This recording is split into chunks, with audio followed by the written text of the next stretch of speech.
Welcome, students of Form 4.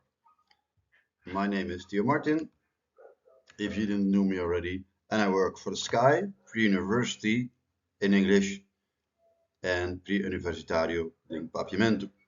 And the SKAIH uses the CSEC system about Caribbean history. And if you are going to school outside of Curaçao, but you also use CSEC, this might be a useful video for you.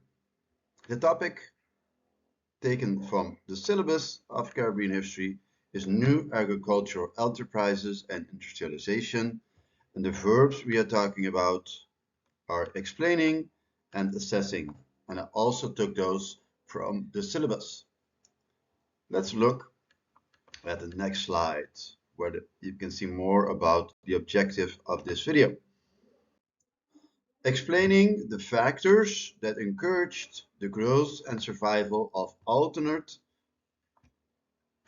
agricultural enterprises in the British colonized Caribbean up to 1935. Yes, let's look at those. Explain by using an example. So this is an important element of the answer. There has to be an example there. Why the Caribbean countries were often also at a disadvantage, and I have to give an explanation of this disadvantage. Okay, if you want to find background information, check page 152 of your Caribbean History for CSEC textbook, and you can earn 8 marks for this question. Let's look at the answer of this question that I thought of. The Caribbean countries were often also at a disadvantage because I came back to the question. I hope you've spotted that I've come back to the question. Because selling their crops on an international market complicated matters. So it wasn't just sold in the Caribbean anymore. It went to Europe, to Asia, to Africa. For example, Britain had been the major buyer of limes coming from the Caribbean. Britain bought them and the Caribbean made profit out of that. But at a given moment, Britain started to buy more limes from countries in the Mediterranean that also produced limes.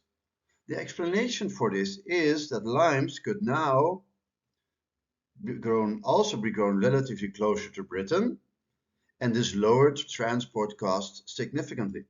So we see, I have an example. I explain why the Caribbean countries were also at a disadvantage because of the international market.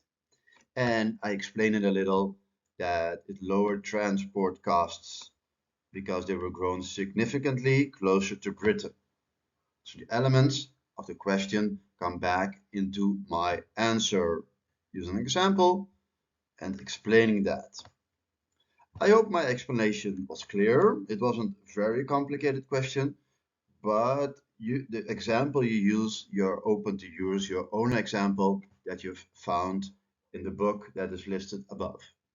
If you have questions, ask them by putting a message below, subscribe also below, and if you have a further question about the topic, ask it by sending me a message by using Windows 365, or if we are still using that, sending a message by email or Google Classroom. I'll see you next time.